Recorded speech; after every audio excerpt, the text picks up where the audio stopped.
좌우에 계신 분들, 또 우리 줌으로 참여하시는 분들, 모든 분들 서로 따뜻한 인사를 나누도록 하겠습니다. 할렐루야, 예수께서 이 땅에 오셨습니다. 인사하겠습니다. 할렐루야, 예수님께서 이 땅에 오셨습니다. 예수님께서 이 땅에 오셨습니다. 예수님께서 이 땅에 오셨습니다. 우리 한 번 더 인사할까요? 하나님께서 당신을 지키시고 은혜 베푸시고 평강 주시기를 원합니다. 인사하겠습니다. 하나님이 당신을 지키시고 은혜 베푸시고 평강 주시기를 원합니다. 평강 주시기를 원합니다. 평강 주시기를 원합니다. 감사합니다. 네.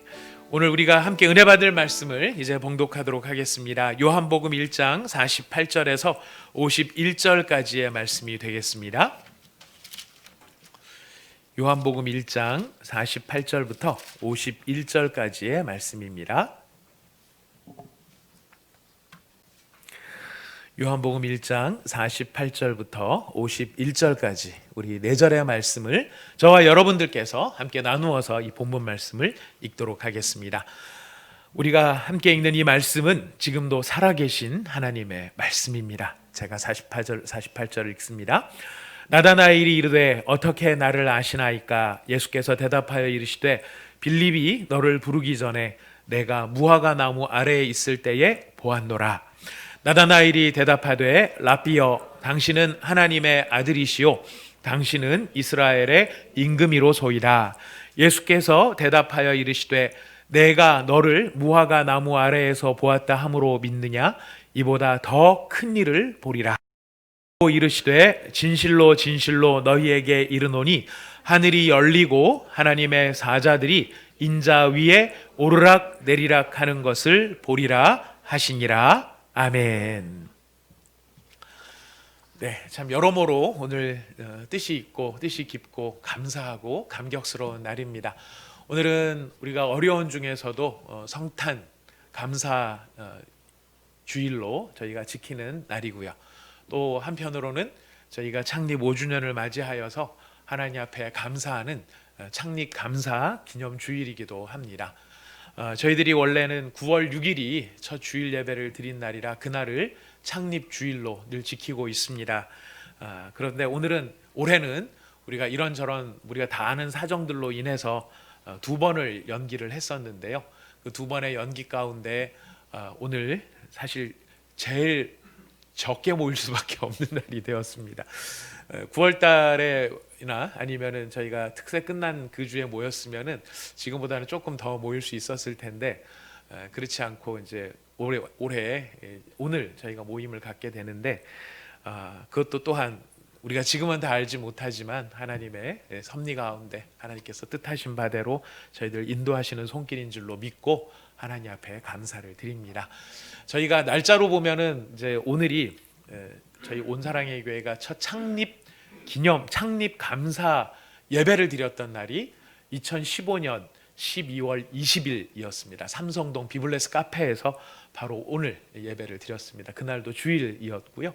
주일 예배 마친 후에 저희가 삼성동 비블레스 또 나라키움 빌딩 전체를 이용을 해서 사실 작은 카페 한 100명도 들어가기가 어려운 카페였는데 그 건물 전체를 사용을 해서 저희가 그때 한 몇백 명이 함께 창립 기념 예배를 드릴 수 있었던 참 영광스러운 날이었고요. 또 아시는 분은 아시겠지만은 그날 삼성동 일대가 떠들썩했습니다. 예, 온 동네가 아주 그냥 아주 엄청나게 떠들썩했고 아시는 분은 아시겠지만 그날 강남경찰서 형사들까지 다 오셔가지고 창립을 축하해주는 그런 참 대단한 날이기도 했었습니다. 자, 그렇게 시작된 저희들 온사랑의 교회인데 오늘 성탄 감사와 더불어 성육신 하신 하나님 예수 그리스도를 높이고 그에게 영광을 돌릴 뿐만 아니라 그 성육신 하신 예수 그리스도의 몸으로서의 우리 온사랑의 교회가 이 창립의 영광을 누리고 하나님이 세워주신 교회로 설 수 있도록 저희가 함께 예배를 드리니까 여러모로 뜻이 참 귀하고 뜻이 통하는 오늘 주일 예배인 것 같습니다. 오늘 우리가 창립 기념일을 맞이하여 또 성육신 하신 예수님의 성탄을 우리가 생각하면서 예수님께서 왜 우리를 세우셨을까? 예수님께서 왜 우리 온사랑의 교회를 세우셨을까? 이 땅에 교회가 5만여 개가 된다고 하죠. 우리 한국교회 오마녀 교회가 있다고 하는데요. 그 오마녀 교회가 있음에도 또 우리 온사랑의 교회를 세우신 또 하나님의 뜻이 어디에 있을까? 우리가 늘 그 뜻을 생각하고 우리끼리 모인 것이 아니죠. 하나님이 세우신 것을 우리가 믿고 있습니다. 그러면 하나님께서 세우셨다면 왜 우리를 세우셨을까? 무엇을 위해서 세우셨을까? 우리가 기억하고 반추하고 또 그것을 다짐하고 잊지 않고 그 뜻을 향해서 달려나갈 수 있어야 할 것입니다. 우리가 지난주에 이 본문 같은 본문의 말씀으로 하나님께서 예수님께서 나다나엘을 만나 주시는 장면 우리가 살펴보았습니다. 또 그 장면에 이어서 오늘 우리가 뒤에 이어지는 말씀을 가지고 우리 온사랑의 교회를 세우신 뜻을 우리가 살펴보려고 합니다.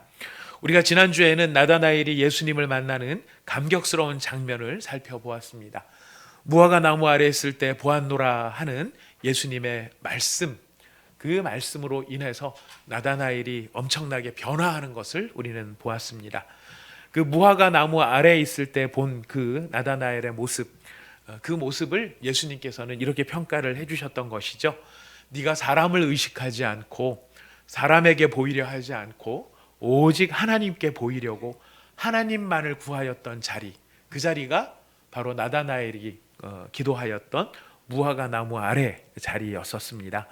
바로 그렇게 사람을 의식하지 않고 하나님만을 구하는 모습, 이 모습을 예수님께서는 간사함이 없다 말씀하셨습니다. 이 모습과 반대되는 사람들이 바리새인들의 모습이었죠. 바리새인들은 외식하는 자들이었습니다. 그들은 기도를 하되 또 금식을 하되 하나님께 보이려 하지 아니하고 사람에게 보여주려고 했었던 바로 그것이 바리새인들의 이 외식의 모습이었다면, 그런 바리새인들과 같지 아니하고 하나님만을 구하고 사람을 의식하지 않고 사람에게 보이려 하지 않고 오직 하나님 앞에만 나가기를 원했던 이 나다나엘의 모습은 바로 간사함이 없는 진실한, 하나님께서 보셨을 때 겉과 속이 똑같은 바로 그런 참 이스라엘 사람, 나다나엘에게 그런 하나님 예수님께서 인정을 해 주셨습니다. 그래서 하나님께서 원하시는 사람은 참 이스라엘 사람인데, 참 이스라엘 사람은 어떤 사람인가? 간사함이 없는 사람. 왜 하나님께서 그렇게 간사함이 없는 진실한 사람을 기뻐하셨는가? 그것은 바로 하나님의 성품을 닮았기 때문이다 말씀을 드렸습니다. 하나님은, 하나님의 성품이 바로 간사함이 없으신 하나님이시죠. 진실하신 하나님이신 것입니다. 하나님은 겉으로 하시는 말씀이나 하나님께서 행하시는 모든 일들이 다 한결같으신 분이시기 때문에 바로 그런 하나님을 닮은 사람이 하나님의 자녀인 것이고요. 하나님의 자녀인 사람이 하나님께서 보셨을 때는 진짜 이스라엘 사람이다, 우리가 살펴보았습니다. 그래서 지난주에 우리가 나누었던 말씀, 꼭 기억해야 될 것, 우리가 은밀하게 하나님 앞에 나가는 진실한 사람이 되어야 한다는 것도 우리가 다짐을 해야 될 부분이지만, 꼭 기억해야 될 가장 중요한 것은 하나님은 간사함이 없으신 진실하신 하나님이시다. 우리가 이것을 기억해야 합니다. 바로 이런 진실하신 하나님을 예수님께서 나타내 보여주셨습니다. 이제 그 말씀에 이어서 오늘 우리에게 이제 이어서 주시는 말씀은, 이 예수님께서 나다나엘이 무화과 나무 아래 있을 때 보셨다 말씀했었을 때 나다나엘이 정말 너무너무 깜짝 놀래죠. 이 깜짝 놀란 것 때문에 제가 지난주에도 말씀드렸습니다마는 자기의 목숨을 건 고백을 했다고 말씀을 드렸습니다. 예수님은 하나님의 아들이시고 이스라엘의 임금이십니다.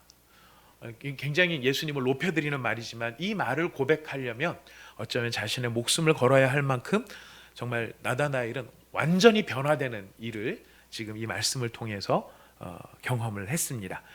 이렇게 놀라는 나다나엘을 향해서 예수님이 말씀을 하십니다. 내가 너를 무화과 나무 아래 있을 때 보았다고 했기 때문에 비로소 이제 나를 믿게 되었느냐? 지금 예수님 말씀하셨어요. 50절 말씀에 보면은 내가 너를 무화과 나무 아래서 보았다 함으로 믿느냐라고 말씀하세요. 나다나엘에게 믿음이 생긴 겁니다. 예수님이 하나님의 아들이시고 이스라엘의 임금이라는 믿음이 생긴 것입니다. 근데 예수님께서는 그 믿음이 생긴 나다나엘한테 이야기하십니다. 이것보다 더 큰 일을 볼 것이다. 더 큰 일을 볼 것이다. 더 큰 일. 지금 예수님께서는 지금 나다나엘이 기도할 때 그 은밀하게 그 기도를 보고 계시는 하나님, 하나님이 어떤 분이신가? 기도를, 은밀한 기도를 보시는 하나님, 이런 하나님이실 뿐만 아니라 더 큰 일, 하나님이 하시는 더 큰 일이 있는데 네가 이제 그것을 볼 것이다 이야기를 하십니다. 자, 더 큰 일이란 무엇일까요? 1장 51절 말씀, 우리 본문 말씀을 다시 한번 읽어봅시다. 시작.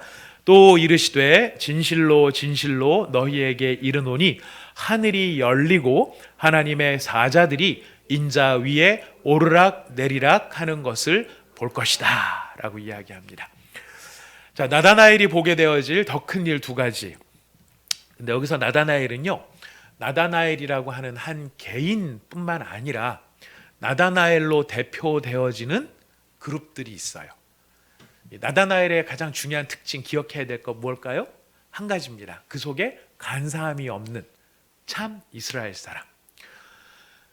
그 속에 간사함이 없는 참 이스라엘 사람이 나다나엘 혼자만이 아니라 예수님이 만드시는 모든 참 이스라엘 사람들은 바로 그 속에 간사함이 없는 이스라엘 사람들을 예수님께서 만들어 가실 것입니다. 이 나다나엘로 대표되어지는 참 이스라엘 사람들, 이 사람들이 보게 될, 나다나엘만이 아니라 참 이스라엘인 사람들은 다 보게 되어질 바로 그 놀라운 일을 예수님이 선포를 하고 계시는 것이죠. 무엇을 보게 됩니까? 두 가지를 보게 됩니다. 첫 번째는, 자, 뭘 보게 될까요? 본문에 보니까 하늘이 열리는 것을 보게 됩니다. 예수님께서 말씀하십니다. 하늘이 열리는 것을 보게 될 것이다. 두 번째는 무엇을 보게 됩니까? 하나님의 사자들이 인자 위에 오르락 내리락 하는 것을 보게 될 것이다.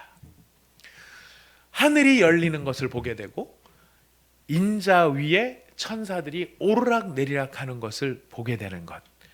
이 두 가지를 누가 보게 된다고요? 나다나엘이 보는데, 나다나엘만 보는 것이 아니라 나다나엘과 같은 참 이스라엘 사람들, 그 속에 간사함이 없는 진실한 이스라엘 사람들, 누구를 얘기하는 것이겠습니까? 누구를 우리 중으로 참여하시는 분들도 한번 스스로 대답해 보십시오. 누구를 의미하는 것이겠습니까? 그렇습니다. 예, 나를, 우리 김인숙 집사님 나를 표현해 주셨습니다. 감사합니다. 바로 나를 의미하고 우리를 의미하는 것이죠. 지금 우리가 갖게 되어질 큰 영광이 무엇이냐면, 우리가 믿음 안에서 보게 되어질 큰 영광이 무엇이냐면 하늘이 열리는 것을 보게 될 것이고요, 인자 위에 천사가 오르락 내리락 하게 되는 것을 보게 하는 것, 이게 예수님께서 보여주시고 싶은 큰 일이에요. 우리가 보고 싶은 큰 일은 뭘까요? 우리가 교회로서의 소망이 있다면, 큰 일이 있다면, 이제 임대교회, 삼각교회를 그만두고 우리 교회, 우리 땅, 우리 소유라고 말할 수 있는 부지에 참 뭐 이렇게 화려하고 멋진 건 아니다 할지라도 우리 모두가 함께 기쁨으로 모일 수 있는 그런 잘 정돈된 예배의 처소, 이런 것들을 갖는 것도 참 전 의미 있다고 생각합니다. 중요하다고 생각하고요, 되게 뜻이 있는 일이라고 생각을 합니다. 왜냐하면 사람이 공간을 만들지만 또 그 공간이 또 다른 사람들을 만들어낼 수 있는 도구가 될 수 있기 때문에 그런 공간들은 참 중요한 의미가 있다고 생각을 합니다. 또 개인적으로 우리가 큰 일을 바란다면 어떤 일이 있을까요? 하나님이 기적과 같이 개입해 주셔서 나의 부채를 해결해 주시고, 굉장히 중요한 일이에요. 결코 쉽게 얘기할 수 있는 일이 아닙니다. 우리 가정에 새 생명의 아기의 축복을 주시고, 얼마나 간절한 일들입니까?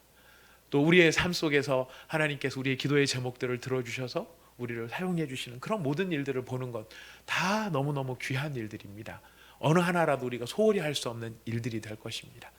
이것이 참 크고 중요한 일들이지만 지금 예수님께서는 그것보다 사실은 비교할 수 없을 만큼 훨씬 더 크고 중요한 일이 있다는 것을 이야기를 해주시죠.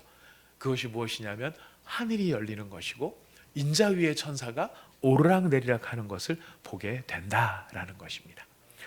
하늘이 열린다는 것은 무슨 의미일까요? 하늘은 하나님이 거하시는 처소를 상징합니다.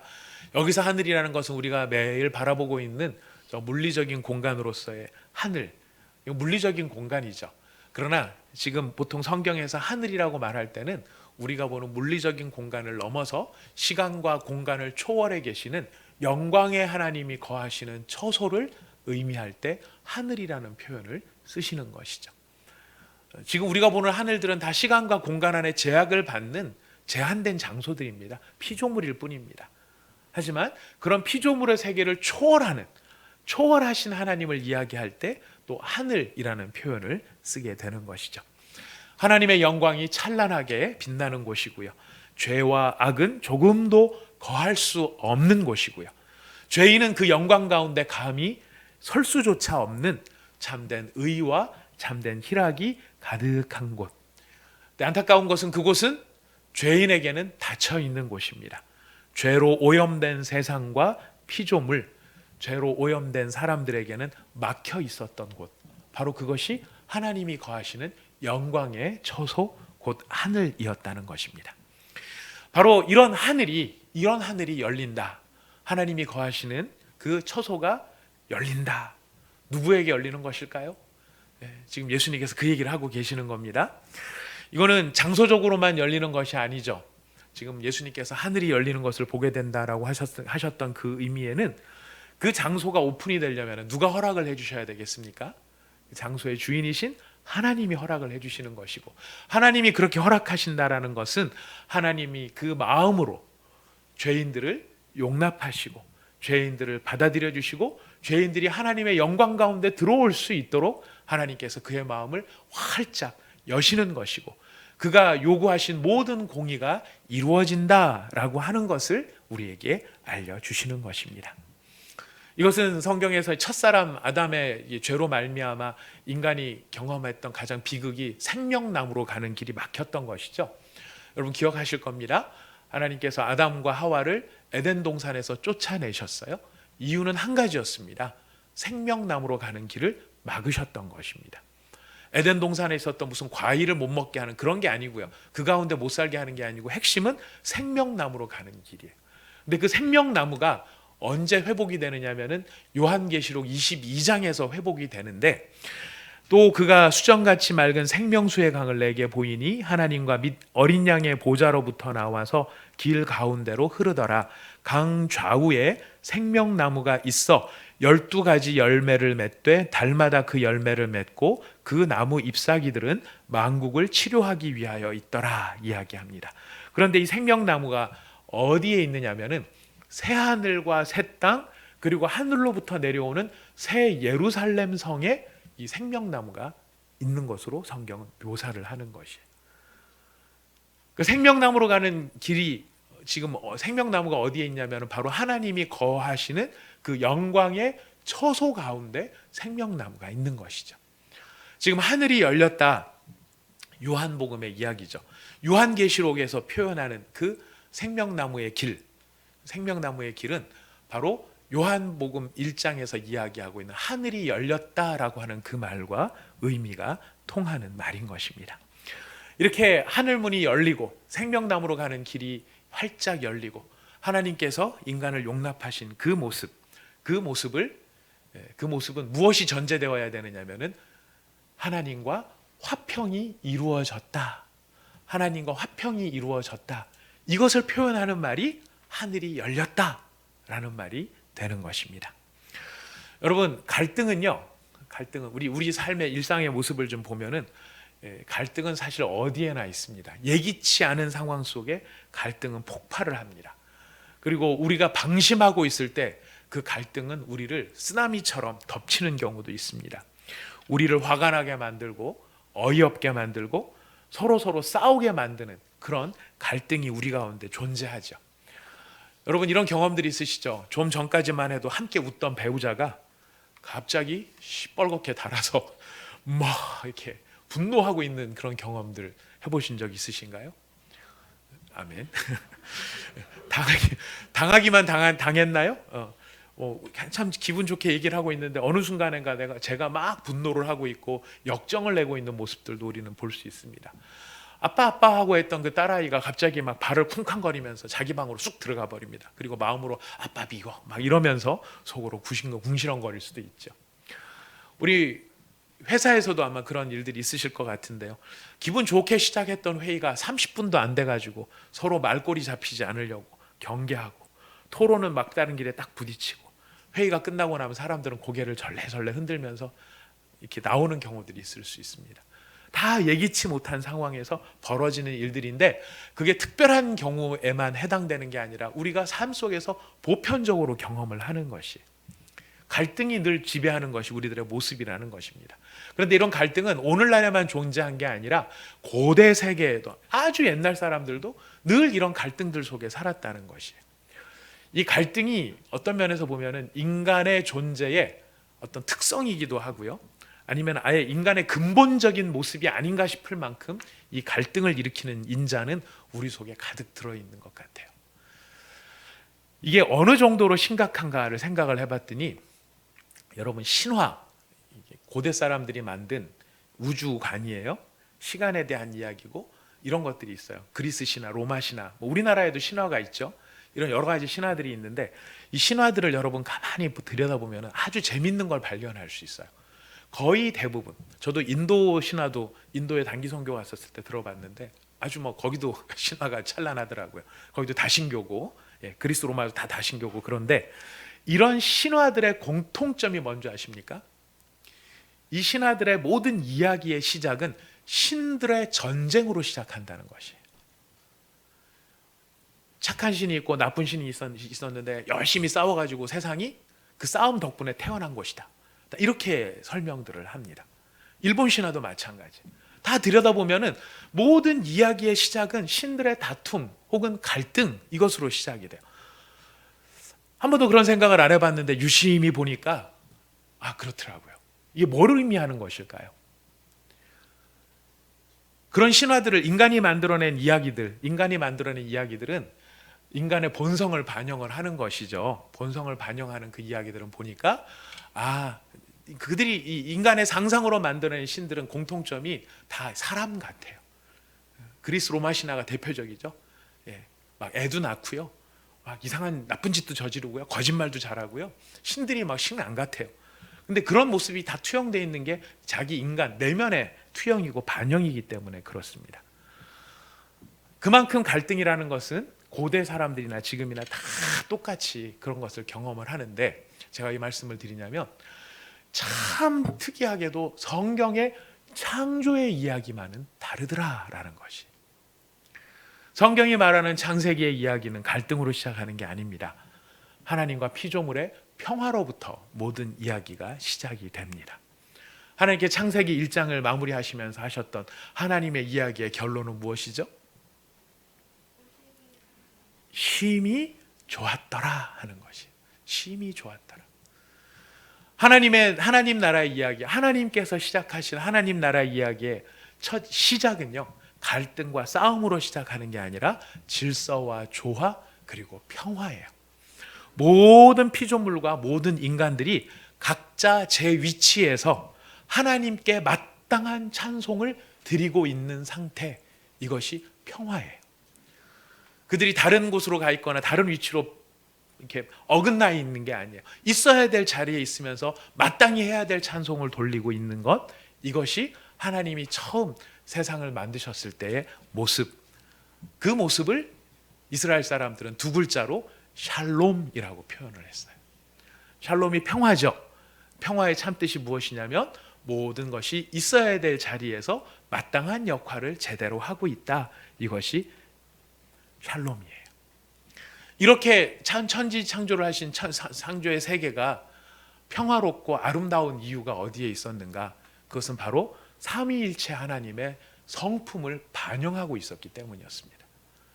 천지를 만드신 성부, 성자, 성령, 성삼위일체의 그 세 인격, 성부, 성자, 성령의 그 관계에 깊은 사랑과 참된 평안과 서로를 온전히 정말 신뢰하고 아끼고 사랑하는 그 성삼위일체 하나님 사이에 있는 바로 그 모습의 핵심이 평화인 것이거든요. 그 성삼위 하나님의 성품이 반영된 세상이었기 때문에 첫 세상은 평화로운 세상이었고 화평한 세상이었던 것입니다. 그러나 우리가 잘 아는 것처럼 그런 화평이 깨어질 수밖에 없었던 것, 인간의 탐욕 때문이었죠. 인간의 탐욕, 인간의 욕망, 제 자리에 있어야 되는데 인간의 자리에 있을 수 있어야 되는데 인간의 자리를 벗어나 그 인간이 어디로 가려고 그랬죠? 하나님의 자리로 가려고 했던 것이. 그 자리에 머무르려 하지 아니하고 그 자리를 만족하지 아니하고 그 자리를 감사하지 아니하고 그 자리를 떠나 다른 곳으로 가려고 했던 그것이 모든 비극의 시작이었다라는 것이. 그로 말미암아 인간만이 아니라 인간인으로 대표되어진 모든 피조물의 세계가 다 저주 아래 떨어졌고 하나님과의 관계는 깨어졌고 그래서 뭐가 막혀버립니까? 하나님께로 가는 길, 곧 하늘이 닫혀버린 것이었어요. 하늘이 닫힌 것이었어요. 그런데 지금 예수님이 무엇을 말씀하고 계십니까?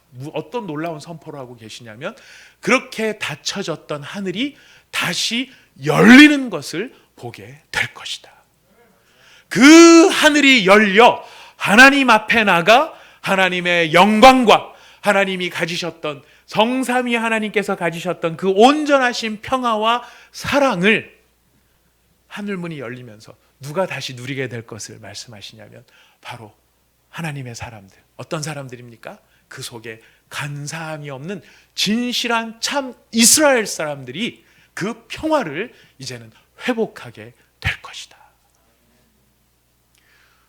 이 땅 가운데서 우리가 찾으려고 해도 찾을 수 없는 것들이 많이 있어요. 찾을 수 없는 것들 많이 있는데 그 찾을 수 없는 가장 중요한 게 뭐냐면 어디를 가도 화평이 없다라는 것이에요. 아까 말씀드렸죠. 갈등이 항상 내재하고 있고 잠시 좋은 것 같으나 반드시 어떤 상황에선 그런 갈등들이 일어날 수밖에 없는 바로 이 일. 바로 이런 싸움과 전쟁과 눈물과 갈등과 다툼과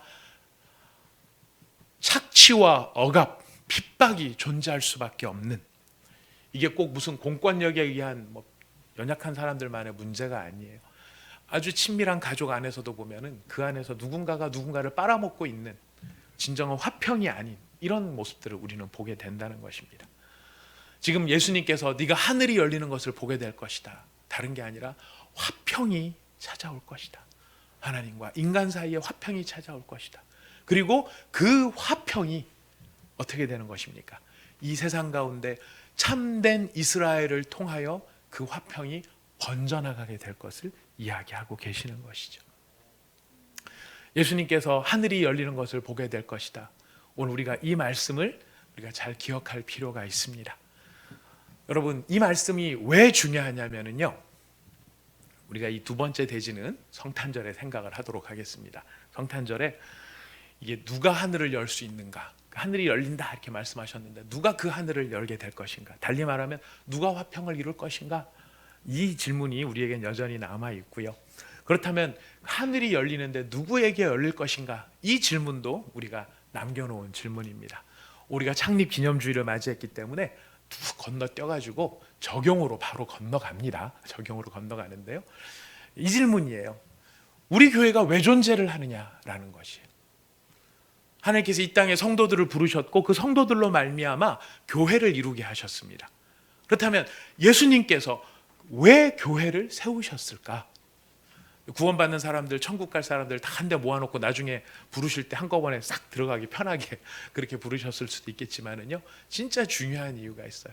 교회를 부르신 이유는 예수님께서 만드신 그 화평, 그 화평은 땅의 화평이 아닙니다. 하늘과 땅이 하나 되어진 하나 성삼위 하나님께로부터 내려오는 평화예요. 그 평화를, 그 화평을 이 세상 가운데 전하도록 하기 위해, 그 화평이 이 세상 가운데서 조금이라도 이루어지도록 하기 위해 부르신 곳이 무엇이냐면 교회라는 것이. 하나님께서 우리를 성도로 부르셨고 하나님께서 우리를 온사랑의 교회로 부르셨어요. 왜 부르셨을까요? 왜 부르셨을까요? 교회가 이 땅에 존재하는 이유가 무엇일까요? 우리를 자랑하기 위해서, 우리를 높이기 위해서, 우리를 드러내기 위해서, 우리가 얼마나 이 참 은혜를 누리는 사람들이 얼마나 강력한가 이런 것들을 보여주기 위해서, 파워를 보여주기 위해서 교회를 부르셨을까요? 아니에요. 교회를 부르신 이유는 예수님이 이 땅에 오신 이유와 동일한 것이에요. 왜냐하면 교회의 머리가 누구이기 때문에? 예수님이시기 때문에. 교회의 머리는 예수님이고 교회는 그의 몸이에요. 그래서 교회가 해야 되는 모든 일들은 기본적으로 누가 해야 되는 일과 같아야 될까요? 예수님이 하시는 일과 같아야 돼요. 예수님이 하시는 일하고 상관없는 일을 교회가 하게 되면요, 그건 그냥 교회가 하는 일이지 예수님이 하시는 일이 아니에요. 예수님이 하시는 가장 중요한 일이 무엇일까요? 우리가 오늘 결론으로 생각해야 됩니다. 예수님이 하시는 가장 중요한 일, 바로 화평을 만드시는 일이었습니다. 하늘과 땅을 화평케 하신 분이 예수 그리스도입니다. 닫혔던 하늘문을 여셨던 분이 예수 그리스도입니다. 그래서 우리가 이 땅에 예수님의 몸으로 부름받은 교회라고 한다면 모여있는 공동체로서도 힘써야 될 부분이지만 교회의 일원인 성도로서도 우리가 해야 될 가장 중요한 사명이 있다면 무엇일까요? 바로 평화를 만드는 일, 화평을 만드는 일이라는 것입니다. 그래서 마태복음에서도 예수님이 뭐라고 말씀하셨습니까? 마태복음 5장 9절에 보면 그들이 하나님의 아들이라 일컬음을 받을 것이다 라고 예수님께서 하신 말씀을 주신 분이 있으세요. 그들이 하나님의 아들이라고 일컬음을 받을 것이다. 누구한테 그 얘기를 하셨을까요? 화평케 하는 자는 복이 있나니. 화평케 하는 자는 복이 있나니. 화평케 하는 일이 복이 있대요. 그 복이 어떤 복이냐? 하나님의 아들이라 일컬음을 받을 거래요. 하나님의 아들은 원래 누구이십니까? 예수님이시죠. 지금 우리로 하여금 화평케 하는 일을 하는 사람은 지금 누구랑 동일한 그 칭호를 받게 되는 것이에요? 예수님과 동일한 칭호를 받게 돼요. 왜 그렇게 되죠? 예수님이 하신 일의 핵심이 화평을 만드시는 일이었기 때문에. 우리가 해야 될 많은 일들이 있습니다만, 교회가 해야 될 많은 일들이 있습니다만, 그 모든 일들의 목적이 있습니다. 그 목적이 뭘까요? 우리가 무슨 일을 하든 바로 이 화평을 도모하기 위하여 우리는 이 일을 해야 됩니다. 우리가 이 일을 하는 목적이 화평을 만들어내고 평화를 만들어내는 일이 아니라 그것이 우리에게 영광을 돌리고 우리의 이름이 드러나고 우리의 존재의 가치가 드러나는데 우리의 사역의 목표가 있다면 그 일은 하나님이 보셨을 때 사실 영광받는 일이라고 볼 수 없을 것입니다. 우리가 무슨 일을 하든지 결론은 뭐가 돼야 됩니까? 그 뭐가 이루어져야 됩니까? 화평이 이루어져야 돼요. 그래서 제일 안타까운 일이 무엇일까요? 교회가 크게 부흥하고 쪼개지는 일이에요. 그것만큼 가슴 아프고 눈물 나는 일이 없는 것 같아요. 그렇게 열심을 들여서 무언가를 했는데 그 결과가 무엇인가? 다툼과 갈등으로 쪼개어졌더라. 우리는 예수 그리스도의 뜻을 배워야 될 게 아직도 많이 있는 것 같습니다. 예수님께서 왜 이 땅에 오셨는지, 그리고 우리의 머리가 예수 그리스도시라고 한다면 우리가 과연 모든 일을 할 때 그 열매가 무엇이 되어야 되고 목표가 무엇이 되어야 되고 그 가운데서 우리가 얻어야 될 것이 무엇이 되어야 될까 절대로 잊지 말아야 할 것입니다. 우리 선교 열심히 해야 됩니다. 우리 온사랑의 교회 이제 창립 5주년인데요. 선교도 열심히 해야 되고 전도도 열심히 해야 됩니다. 봉사도 열심히 해야 됩니다. 우리가 다른 곳에 섬기는 일들도 진짜 열심히 해야 됩니다. 구제와 돌보는 일들도 열심히 할 것입니다. 목표가 어디에 있나요? 화평케 하는 일이에요. 평안이 거기에 존재해야 돼요. 평화를 만들어야 돼요. 그러기 위해서 그 안에 뭐가 필요할까요? 할렐루야. 우리 공노아 집사님 감사합니다. 그 화평을 이루기 위해서 지금 삼위일체 하나님의 평안이 있는데 그 평화가 이루어져 있는데 그 평화가 이루어지는 중심의 코어가 사랑이에요. 그래서 고린도전서 13장에 사랑을 쭉 설명하실 때 평화를 이루는 일이 평화를 이루기 위해서 작동하는 능력이 사랑인데 사랑을 설명을 할 때 제일 먼저 나오는 말이 뭐죠? 고린도전서 13장 4절에 보면 사랑은 오래 참고 평화를 이루기 위해서 해야 되는 첫 번째 사랑의 능력이 무엇입니까? 오래 참으며.